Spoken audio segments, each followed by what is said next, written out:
देखिए सेक्टर 32-33 जो थाना है उसमें एक एफआईआर दर्ज है जिसमें दहेज के एलिगेशंस हैं और साथ में रेप के एलिगेशंस हैं। जो कंप्लेनेंट है उनके परिवार वालों के ऊपर है। तो उन्होंने इनको अप्रोच किया था कि जो हमारे ऊपर एलिगेशन और हमारे परिवार वालों के नाम जो लिए गए हैं उनमें एलिगेशंस झूठे हैं, तो इसमें आप सही तरीके से जांच कर लीजिए और रेप के एलिगेशंस जो झूठे हैं उनको आप वेरीफाई करके रिमूव करवाइए। तो ये बार बार उनको यही रिक्वेस्ट कर रहे थे, तो मैम उसको बार बार बना के कि इसमें तो खर्चा पानी लगेगा। तो फिर इन्होंने कहा जी वैसे तो झूठे ही हैं एलिगेशन, चलो बताओ फिर क्या खर्चा पानी लगेगा। तो मैम ने फिर उसमें बताया कि इसमें देखो 10 लाख रुपए लगेंगे। जो एक्चुअल डिमांड है उन्होंने अपनी की कि 10 लाख रुपए हमारे को आप ब्राइब के तौर पे देंगे तो हम आगे आपकी हेल्प करेंगे जी।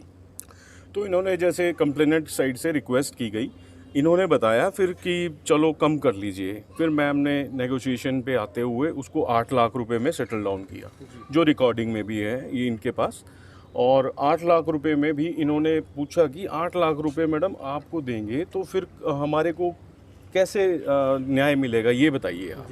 तो फिर मैम ने जो इनको बताया कि 8 लाख रुपए में से डीएसपी साहब को 5 लाख रुपए देने हैं जी, एसएचओ साहब को 2 देने हैं, मेरे पास तो एक ही आएगा। ये रिकॉर्डिंग में है जैसा कि शिकायतकर्ता हमारे को बता रहे हैं जी। तो वो एक जांच का विषय है, वो करेंगे आगे जांच।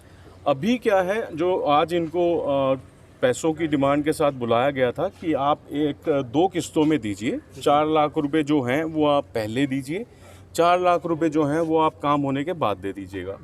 तो आज जो ये पहली किस्त के लिए इनको बुलाया हुआ था, इन्होंने फिर हमारे को विजिलेंस को कंप्लेंट दी है और 4 लाख के साथ उनको रेड हैंडेड यही सेक्टर 32 थाने में बुलाया था। सेक्टर 32 में इनको वहीं से गिरफ्तार किया गया, पैसे थाने में। तो सर अभी अरेस्ट नहीं हुआ था। एफआईआर ये अभी इसी मंथ में दर्ज हुई है। और इन्होंने एक बात और भी रखी मैम के आगे कि जी लड़का जुंडला से है, लड़की जो है वो सौंकड़ा की है। हमारी पंचायत हुई हमारी सिटी के एरिया में, तो आपके यहाँ दर्ज कैसे होगा? अभी हमारे को तो यही नहीं समझ आ रहा है कि भाई क्या कॉन्स्पिरेसी की जा रही है। तो चलो वो इनिशियल स्टेज पे ये बातें थी, उसके बाद जब ये ब्राइब करने मांगने पे डिमांड करने पे बातें आ गई, तो फिर उसके बाद उन्होंने जब आज उन्होंने पेमेंट के लिए बुला रखा था, जब रेड हैंडेड इन्होंने हमारे को अप्रोच किया तो रेड हैंडेड उनको गिरफ्तार। ये रेप का मामला था सर?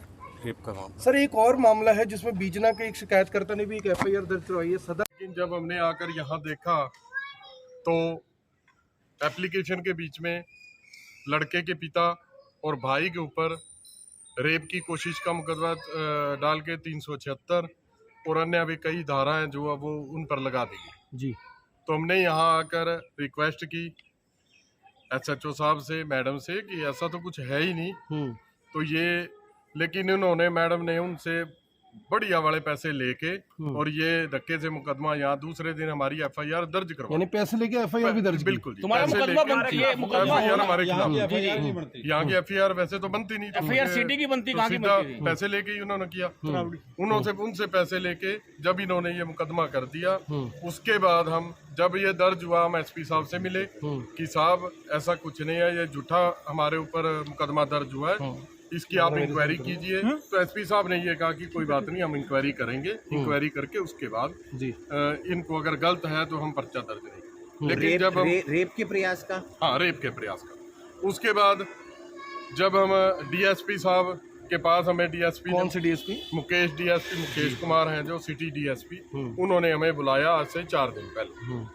तो जब हम वहाँ गए तो वहाँ जाकर भी डीएसपी साहब ने भी हमारे से कोई सीधी बात नहीं की। जब हमने ये कहा कि सर, वो कहते लड़की ने लिखवा दिया, भाई हम इसको कुछ नहीं कर सकते। हमने कहा सर लड़की अगर गलत लिखवाएगी तो ये थोड़ी है उनको फांसी पे टांगेंगे, आप सच्चाई देखो, जो सच्चाई होगी आप कर दो, तो हम उससे सेटिस्फाई है जी। लेकिन डीएसपी साहब ने भी हमारी बात उस तरीके से नहीं सुनी जी।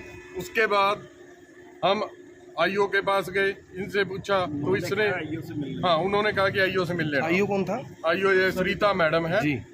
इनसे हम मिले तो इनको मिलके मैडम से हमने बात की कि मैडम, वो कहने लगी कि इसका खर्चा पानी लगेगा, अगर ये धाराएं निकालनी है, हमें पता है कि ये झूठा मुकदमा है, इसकी पूरी रिकॉर्डिंग है हमारे पास, वो हमने विजिलेंस को दे दी। उन्होंने कहा कि ये झूठा मुकदमा है, हमें सब पता है, डीएसपी साहब को भी पता है, खुद मैडम बोल रही है। मैडम बोल रही है, रिकॉर्डिंग है, ये ऑडियो रिकॉर्डिंग है, वीडियो, ये ऑडियो रिकॉर्डिंग है। अच्छा जी, ये रिकॉर्डिंग में सारा मामला खुल गया। रिकॉर्डिंग में बिल्कुल सारा मामला खुल गया और उन्होंने कहा कि ये डीएसपी साहब को भी पता है कि ये मुकदमा झूठा है, लेकिन अब इसको अगर धारा आपने हटानी है तो 10 लाख रुपए लगेंगे, फिर मैं ये धारा तोड़ूंगा। 376 है, उसके साथ 511 है, 1-2 धाराएं हो रही। कितने लोगों के खिलाफ था ये मामला? ये 4 लोगों के खिलाफ, एक लड़का, लड़के की मम्मी और लड़के का डैडी और उसका भाई। सर ये बताइए मामला। उन्होंने कहा कि आप आईओ से बात कर लें। सबकी मिली भगत है। हाँ, बिल्कुल मिली भगत है जी। तो विजिलेंस ने कहीं ना कहीं सुनवाई की आपकी? जी, हमने आज फिर क्योंकि हमने उनकी रिकॉर्डिंग पहले कर रखी थी, आज जब इन्होंने हमें ये कहा कि आप 8 लाख रुपए में हमारी उस दिन इन सोसाइटी मैडम कहती भी 8 लाख से कम हम नहीं करेंगे। किस किस के पैसे बताए इसमें?